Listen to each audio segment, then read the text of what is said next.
Welcome to Sinha commerce classes. अगर आप class 12th के स्टूडेंट्स हैं या आप कॉमर्स, फिनांस, अकाउंट्स, बिजनेस से रिलेटेड इंफॉर्मेशन को सीखना या जानना चाहते हैं या आप इन्वेस्टर हैं तो ये वीडियो आपके लिए है।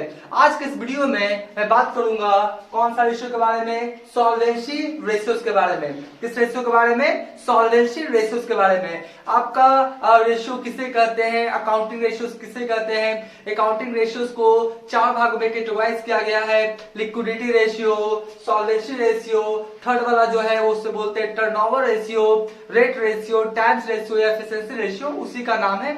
उसके बाद आपका चौथा वाला कौन है? Profitability ratio. तो मैंने क्या किया है, जो लिक्विडिटी रेशियो है और लिक्विडिटी रेशियो के अंदर आपका तीन रेशियोस आता है, करेंट रेशियो, क्विक रेशियो और कैश रेशियो। इसके बारे में ऑलरेडी मैंने क्या किया, वीडियो बना दिया है। अगर आपने नहीं देखा तो जाके क्या करेंगे, आप देख लेंगे। आज मैं बात करूंगा कौन सा रेशियो के बारे में, सेकेंड रेशियो का जो दूसरा जो टाइप से कौन सा है आपका सॉल्वेंसी रेशियो। और सॉल्वेंसी रेशियो के अंदर बहुत सारा रेशियो है, आपका डेब्ट इक्विटी रेशियो और भी रेशियो है। उसके बारे में आज हम लोग क्या करेंगे, पढ़ेंगे।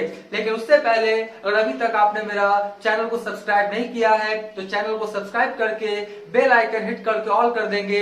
इससे क्या होगा, कोई भी वीडियोस मैं जैसे ही अपने चैनल पर अपलोड करूंगा उसका सबसे पहले नोटिफिकेशन आपको मिल जाएगा। राइट, तो चलिए स्टार्ट करते हैं हम लोग। सेकंड वाला कौन वाला मेरा, सॉल्वेंसी रेशियोस। तो सबसे पहले सवाल उठता यह है कि सॉल्वेंसी रेशियोस कहते किसको है। राइट, तो देखिए सॉल्वेंसी रेशियोस किसे कहते हैं, थोड़ा समझिएगा। मैंने थोड़ा सा क्या लिखा है, उसका मीनिंग लिखा है। Solvency ratios are ratios, solvency ratios are ratio which measures that ability a company pays long term debt या obligation। कहने का मतलब है कि कोई कंपनी है, उसका जो लॉन्ग टर्म आपका लायबिलिटीज है, डेब्ट है या ऑब्लिगेशन है, उसको पेमेंट करने का कंपनी का फाइनेंशियल पोजीशन कैसा है, इसको मेजर करने का जो हम लोग रेशियोज का सहारा लेते हैं उसको क्या बोलते हैं हम लोग, सॉल्वेंसी रेशियो। राइट, अब देखिए लॉन्ग टर्म डेब्ट मतलब क्या होता है या लॉन्ग टर्म आपका ऑब्लिगेशन क्या होता है, ध्यान समझिएगा। वैसा कर्ज, लायबिलिटीज या ऑब्लिगेशंस जिसको आपको एक साल के बाद देना पड़े, मतलब एक साल से ज्यादा से रिलेटेड हो। एक साल से कम वाला वो करेंट लायबिलिटीज, उसके बारे में ऑलरेडी मैंने वीडियो बना दिया है लिक्विडिटी रेशियो में। उसमें क्या करेंगे आप देख लेंगे। एक साल से ज्यादा वाला, 2 साल में कोई कर्ज का पेमेंट करना है, 5 साल में करना है, 10 साल में करना है, 15 साल में करना है, तो उस लायबिलिटीज का पेमेंट करने के लिए कंपनी के पास सफिशिएंट आपका पैसा है, कैपिटल है या नहीं, इसके बारे में जो रेशियोस बताएगा उस रेशियोस को हम लोग कौन सा रेशियोस बोलते हैं, सॉल्वेंसी रेशियोस। यानी सॉल्वेंसी रेशियोस जो है वो आपका मोर देन 1 अकाउंटिंग ईयर, मतलब एक साल से ज्यादा वाला होगा। राइट, और एक साल से जो कम वाला रहता है वो क्या होता है आपका लिक्विडिटी रेशियो। तो लिक्विडिटी रेशियो मैंने वीडियो बना दिया है, आज हम लोग किसके बारे में पढ़ेंगे, आपका सॉल्वेंसी रेशियोस। तो मैं आशा करता हूं आप समझ गए होंगे सॉल्वेंसी रेशियोस किसे कहते हैं। एक बार फिर से, वैसा रेशियोस जो बताता है किसी भी कंपनी के बारे में कि लॉन्ग टर्म लायबिलिटीज पेमेंट करने के लिए उसका फाइनेंशियल पोजीशन कैसा है, उस रेशियो को कौन सा रेशियो बोलते हैं हम लोग, सॉल्वेंसी रेशियोस। राइट, अब देखिए सॉल्वेंसी रेशियोस में जो सबसे पहला आएगा आपका कौन सा, आपका डेट इक्विटी रेशियो। कौन आएगा आपका, डेट इक्विटी रेशियो। अब डेट इक्विटी रेशियो क्या होता है, थोड़ा समझिएगा। इसको मैंने लिखा क्या है, debt equity ratio, date equity ratio is debt equity ratio shows a relationship between long term debts। क्या हुआ आपका, long term debts. Long term dates मतलब क्या है, जो ऐसा कर्ज जो एक साल के बाद देना हो, 2 साल, 5 साल, 10 साल में देना ना, उससे हम लोग क्या बोलते हैं, लॉन्ग टर्म आपका debts. And share holder funds, यानी जो कंपनी में मालिक का पैसा है, कंपनी में किसका पैसा है, आपका इन्वेस्टर का पैसा है, ऑनर का पैसा है, उस पैसा से लॉन्ग टर्म लायबिलिटीज का जब कंपेरिजन करते हैं जिस रेशियो की सहायता से, उसी को हम लोग क्या बोलते हैं, डेट इक्विटी रेशियो। इसके बारे में भी हम लोग बहुत सारा पढ़ेंगे।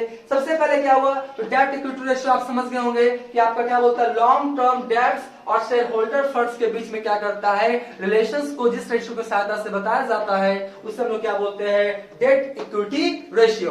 अब देखिए डेट इक्विटी रेशियो का फॉर्मूला क्या होता है, डेट इक्विटी रेशियो का फॉर्मूला क्या होता है, सबसे पहले क्या होता है, debt by equity, debt divided by equity, या इसी को दूसरे नाम से बोल सकते हैं लॉन्ग टर्म डेट्स। क्योंकि मैंने बोला ना कि डेट को क्या बोल सकते हैं हम लोग, long term debts. Long term डेब्ट divided by share holder funds. उसके बाद कौन सा है, लॉन्ग टर्म डेब्ट और क्या, नेटवर्थ। नेटवर्थ को हम लोग क्या बोल सकते हैं, शेयर होल्डर फंड्स, या क्या बोल सकते हैं हम लोग, इक्विटी। इसके बारे में भी हम लोग क्या करेंगे, डिटेल्स जानेंगे। अब उसके आगे देखिए आपका क्या लिखा है कि लॉन्ग टर्म डेब्ट्स कहते हैं किसको। इसको भी क्या किया मैंने, मीनिंग के तौर पे क्या किया है, लिख दिया है कि लॉन्ग टर्म डेब्ट्स किसे कहते हैं। तो बोलता क्या है, एनी डेब्ट that has repayment period of more than आपका क्या बोलता है, मोर देन ईयर। मतलब कहने का मतलब है कोई भी कर्ज, कोई भी लायबिलिटीज, कोई भी ऑब्लिगेशन जो आपको 1 साल के बाद पेमेंट करना पड़े, 2 साल में, 5 साल में, 10 साल में, 15 साल में, 1 साल के बाद, 1 साल से कम नहीं, 1 साल से ज्यादा वाला, 2 साल, 5 साल, 10 साल वाला ना, तो उसी को हम लोग क्या बोलते हैं, लॉन्ग टर्म डेब्ट, राइट। अब देखिए लॉन्ग टर्म डेब्ट का दूसरा नाम भी क्या है, long term liabilities are also called non current liabilities. क्या हुआ, नॉन करेंट। करेंट लायबिलिटीज रहेगा तो 1 साल से कम वाला, वैसा कर्ज जिसका पेमेंट 1 साल के अंदर आपको करना पड़ेगा, राइट। तो क्या कराएगा, आपका करेंट लायबिलिटीज। और आपका नॉन करेंट लायबिलिटीज क्या है, वैसा कर्ज जिसका पेमेंट आपको 1 साल के बाद करना पड़ेगा। तो लॉन्ग टर्म जो आपका लायबिलिटीज है या जो डेट है, उसे हम लोग क्या बोलते हैं, नॉन करेंट लायबिलिटीज के नाम से भी जानते हैं। अब इसके आगे हम लोग क्या करेंगे, पढ़ेंगे।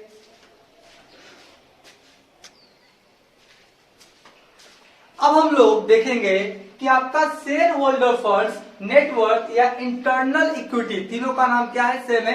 तो आपका शेयर होल्डर फंड्स में कौन कौन से आइटम्स आते हैं, इसके बारे में जानना क्या है, अति आवश्यक है। तो चलिए हम लोग स्टार्ट करते हैं। शेयर होल्डर फंड्स, नेटवर्थ या इंटरनल इक्विटी हम लोग क्या बोलते हैं, बोलते हैं वैसा कोई भी पैसा जो आपका मालिक से रिलेटेड हो, मालिक का पैसा हो, कंपनी के ऑनर का पैसा हो, उस पैसा को हम लोग क्या बोलते हैं, शेयर होल्डर्स फंड्स। एक बार फिर से, वैसा आपका पैसा जो आपका किसका हो, कंपनी के ऑनर का हो, कंपनी के मालिक का हो, उस पैसा को हम लोग क्या बोलते हैं, शेयर होल्डर फंड्स। अब देखिए शेयर होल्डर फंड्स में क्या क्या आता है आपका, सबसे पहले इक्विटी शेयर कैपिटल, फिर कौन आता है आपका, प्रेफरेंस शेयर कैपिटल, उसके बाद कैपिटल रिजर्व्स, फिर कौन आता है आपका रिजर्व, आपका क्या होता है, रेवेन्यू रिजर्व्स, फिर कौन आता है, रिजर्व्स फॉर कॉन्टिजेंसी, फिर कौन आता है, रिटर्न अर्निंग्स।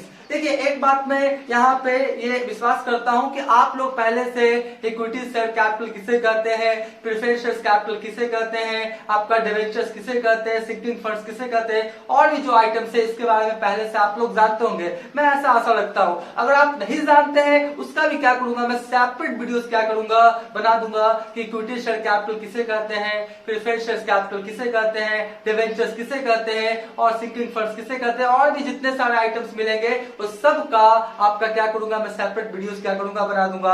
अभी मैं बनाऊंगा सबके बारे में तो बहुत ज्यादा लंबा वीडियोस हो जाएगा, तो आप निश्चिंत रहिए, मैं सेपरेट वीडियोस क्या करूंगा, सभी जितने भी आइटम्स मैंने लिखे हैं सबका क्या करूंगा, मैं सेपरेट वीडियोस बना दूंगा, राइट। तो देखिए आपका शेयर होल्डर फंड्स में क्या क्या आ गया, equity share capital, preference share capital, फिर कौन है, capital reserves, revenue reserves, reserves for contingency, return earnings. आप ये जितना भी देख रहे हैं ना, या सिक्किंग फंड्स, ये जितना भी देख रहे हैं ना, ये सब आपका किसका पैसा है, मालिक का। अरे कैपिटल है तो मालिक का, चाहे इक्विटी शेयर्स रहे, चाहे प्रेफरेंस शेयर्स रहे, कोई भी रिजर्व्स है, फंड्स है, प्रॉफिट हुआ है, वो सब किसका है, मालिक का, ऑनर का। तो वो सबको क्या करेंगे, जोड़ देंगे। और उसके बाद एक आइटम मिलेगा कौन सा, आपका फिक्टिशियस असेट्स। क्या मिलेगा आपका, फिक्टिशियस असेट्स। फिक्टिशियस असेट्स को हिंदी में बोलते हैं हम लोग कृत्रिम संपत्ति। क्या बोलते हैं हम लोग इसको, कृत्रिम संपत्ति। देखिए मैं हिंदी में लिखने का थोड़ा सा कोशिश कर रहा हूं। क्या बोलते हैं हम लोग इसको, कृत्रिम संपत्ति, बनावटी संपत्ति, झूठ मूठ का संपत्ति। ये सब आपका जो फिक्टिशियस असेट्स है, ये असेट्स नहीं है, लेकिन आपका इसका डेबिट बैलेंस होने के कारण ये कहाँ मिलता है, बैलेंस शीट के असेट साइड में। आगे आप कंपनी का जब बैलेंस शीट पढ़े होंगे या मैं आगे बताऊंगा, तो आपका जो बैलेंस शीट का जो आपका कंपनी का जो बैलेंस शीट होता है, उसमें जो असेट साइड में 3 तरह का असेट्स आपको मिलेगा। पहला मिलेगा फिक्स असेट्स, फिर मिलेगा करेंट असेट्स, और फिर तीसरा वाला कौन मिलेगा, आपका फिक्टिशियस असेट्स। तो एक्चुअली असेट्स होता नहीं है, इसका डेबिट बैलेंस होने के कारण ये कहाँ मिलता है, बैलेंस शीट के असेट साइड में। तो कोई भी फिक्टिशियस असेट्स है उसको क्या करेंगे, शेयर होल्डर फंड्स निकालने में क्या कर देंगे, माइनस, लेस कर देंगे, घटा देंगे, राइट। उसके बाद आपका फिक्टिशियस असेट्स किसे कहते हैं, वो भी क्या किया मैंने बता दिया है। Preliminary expenses, discount on issue of shares debentures, debit balance of profit. देखिए डेबिट बैलेंस मतलब क्या, ये किस चीज को रिप्रेजेंट करेगा, आपका लॉस को। डेबिट बैलेंस अगर पीएल अकाउंट का आ रहा है, प्रॉफिट एंड लॉस अकाउंट का आ रहा है, ये किस चीज को रिप्रेजेंट करता है, आपका लॉस को। तो ये जितने भी मैंने लिखा है ना, preliminary expenses, discount on issue of shares debentures, उसके बाद कौन सा है आपका debit balance of profit and loss account, तो ये सबको क्या करेंगे, शेयर होल्डर फंड्स निकालने में अगर ये सब आइटम्स मिलेगा, इसको क्या कर देंगे, लेस कर देंगे। एक बार फिर से बोल रहा हूं, अगर ये सब के बारे में आप नहीं जानते हैं, मैं सेपरेट वीडियोस क्या करूंगा, बना दूंगा। उसके बाद देखिए डेब्ट्स या लॉन्ग टर्म डेब्ट्स किसे कहते हैं, तो बोलता है कौन इसमें, debentures, mortgage loan, bank loan, public deposits and other long term loan. देखिए आपका डेब्ट या लॉन्ग टर्म डेब्ट का सीधा सा मतलब है वैसा कर्ज, ऑब्लिगेशंस या लायबिलिटीज जो आपको 1 साल के बाद पेमेंट करना पड़े, 2 साल में, 5 साल में, 10 साल में, 15 साल में, 1 साल से ज्यादा, राइट। तो क्या कहलाएगा आपका लॉन्ग टर्म डेब्ट। तो लॉन्ग टर्म डेब्ट में ये सब आइटम्स आते हैं और आपका इक्विटी फंड्स में ये सब आइटम आते हैं, क्योंकि जब ये सब आइटम आते हैं, तो जब तक आप इक्विटी फंड्स में कौन कौन सा आइटम्स आता है इसका जानकारी नहीं होगा, या लॉन्ग टर्म डेब्ट में कौन कौन सा आपका आइटम्स आता है इसका जानकारी नहीं होगा, तब तक आपसे डेट इक्विटी रेशियो सॉल्व होने वाला नहीं है। अब इसके क्या करेंगे, आगे हम लोग और पढ़ेंगे।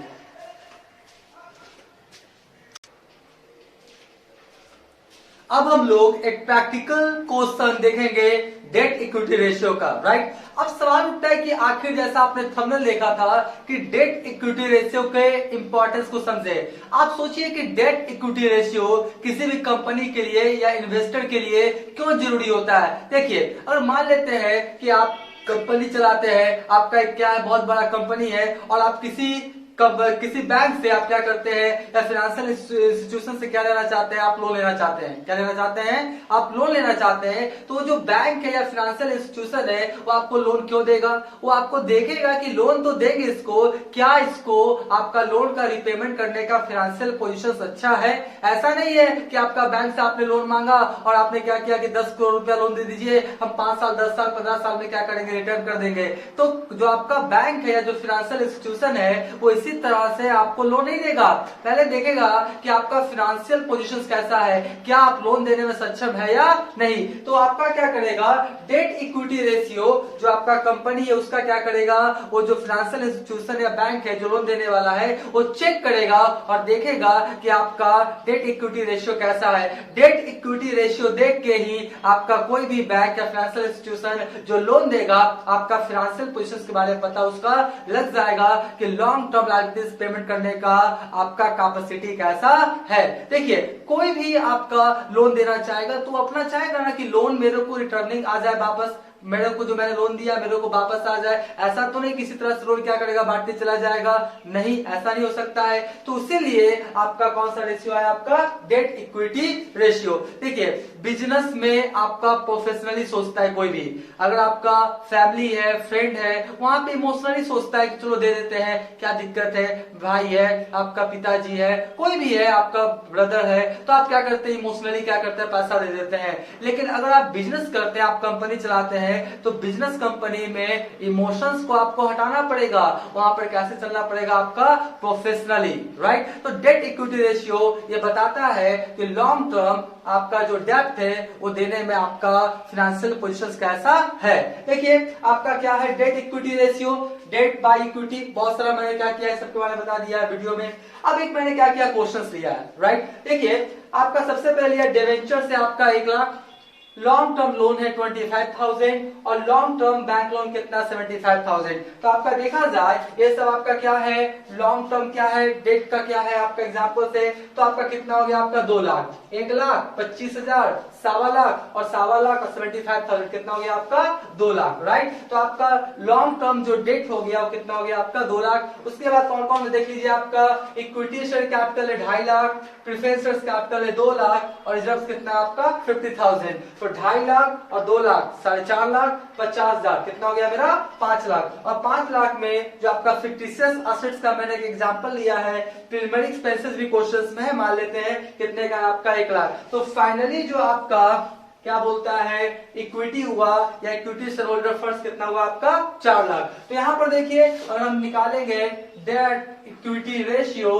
तो डेट कितना था मेरा, डेट कितना था मेरा देख लीजिए 2 लाख, डेट कितना था मेरा 2 लाख राइट। और उसके बाद क्या है आपका, क्या है कि आपका शेयर होल्डर फंड कितना है आपका 4 लाख। डेट कितना था मेरा 2 लाख, डेट कितना था मेरा 2 लाख, और इक्विटी शेयर होल्डर फंड कितना है मेरा 4 लाख। इसको जब हम लोग काट छाट करेंगे तो कितना आएगा 2:1, कितना आएगा 2:1, कितना आएगा 2:1। यानी 2:1 ये बता रहा है कि आपका जो कंपनी है उसका क्या है, सॉरी 2:1 नहीं होगा जी, सॉरी थोड़ा सा 1 मिनट मिस्टेक हो गया, आपका कटेगा ना तो 1/2 यानी 1:2 क्या होगा आपका 1:2, कितना हो गया आपका 1:2, थोड़ा सा मिस्टेक हो गया था सॉरी इसके लिए। तो कितना हो गया आपका 1:2, यानी आपका जितना कर्ज है उसका दुगना आपके पास क्या है इक्विटी है, दुगना क्या है आपके पास फंड्स है। तो ये बिजनेस का जो कंपनी है उसका फाइनेंशियल पोजीशन अच्छा शो कर रहा है। अगर कम जाता, मान लेते डेट हो जाता, मान लेते ऐसा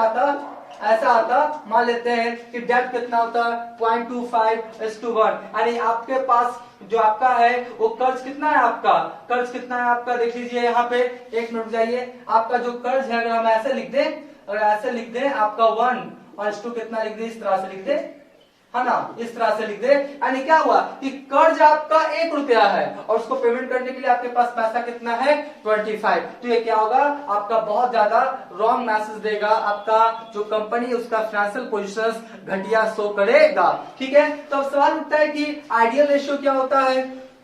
डेट इक्विटी का जो आइडियल रेशियो होता है वो क्या होता है 1:1, क्या होता है आपका 1:1, जिसको आप अभी क्या करेंगे यहाँ पर आप देखिएगा मैंने क्या किया, तराजू के माध्यम से जो स्केल्स है उसके माध्यम से मैंने क्या किया है समझाने का कोशिश किया है। तो जो 1:1 रहेगा, देखिए आप देख रहे होंगे यहाँ पे स्केल्स के माध्यम से, तराजू के माध्यम से दोनों क्या होगा आपका पलड़ा जो होगा वो क्या होगा इक्वल। तो अगर आपका 1:1 है तो ये क्या माना जाएगा आपका आइडियल रेशियो, क्या माना जाएगा आइडियल रेशियो। अगर ये वाला देखिए मैंने जो निकाला था, क्या निकाला था 1:2, यानी कर्ज है आपका 1 रुपया और फंड्स कितना आपका 2 रुपया। तो 1 रुपया का कर्ज दे देंगे तो भी फंड्स कितना बचेगा आपका 1 रुपया। तो बताइए क्या आपका जो फंड्स है वो तो कंपनी में इसी तरह से पड़ा हुआ है, क्या आप उस फंड्स का प्रॉपर यूटिलाइजेशन किए हैं, नहीं किए है ना। 1 रुपया था, 1 रुपया कर्ज का पेमेंट कर देंगे तो भी आपका इक्विटी शेयर होल्डर फंड्स कितना बिजनेस में रहेगा 1 रुपया इसके अनुसार। ठीक है, तो वो जो पैसा उसका तो आपने सही यूटिलाइजेशन नहीं किया तो ये भी गलत मैसेज देता है। इसलिए आइडियल रेशियो जो माना जाता है 1:1, तो 1:1 रहेगा। तो आपके लिए क्या देखिए यहाँ पे आपका तराजू के माध्यम से स्केल्स के माध्यम से 1:1 रहेगा तो बहुत अच्छा है। अगर डेट ज्यादा रहेगा, कर्ज ज्यादा और इक्विटी शेयर होल्डर्स फंड्स रहेगा कम, देखिए तराजू के माध्यम से मैंने दिखाने की कोशिश किया है, डेट ज्यादा इक्विटी शेयर होल्डर फंड्स कम रहेगा, ये भी क्या है आपका फाइनेंशियल पोजीशन घटिया शो करेगा। राइट, और उसके बाद कौन सा है आपका इक्विटी ज्यादा और डेट्स कम। देखिए यहाँ पे आपका स्केल्स के माध्यम से, तराजू के माध्यम से इक्विटीज ज्यादा और डेट कम रहेगा तो ये जनरली क्या माना जाएगा आपका अच्छा माना जाएगा। राइट, तो मैंने क्या किया यहां तक आपको बताया डेट इक्विटी रेशियो। नेक्स्ट वाली क्लास में और आगे क्या करेंगे हम लोग पढ़ते चले जाएंगे। आज का क्लास यही समाप्त करते हैं। Thank you.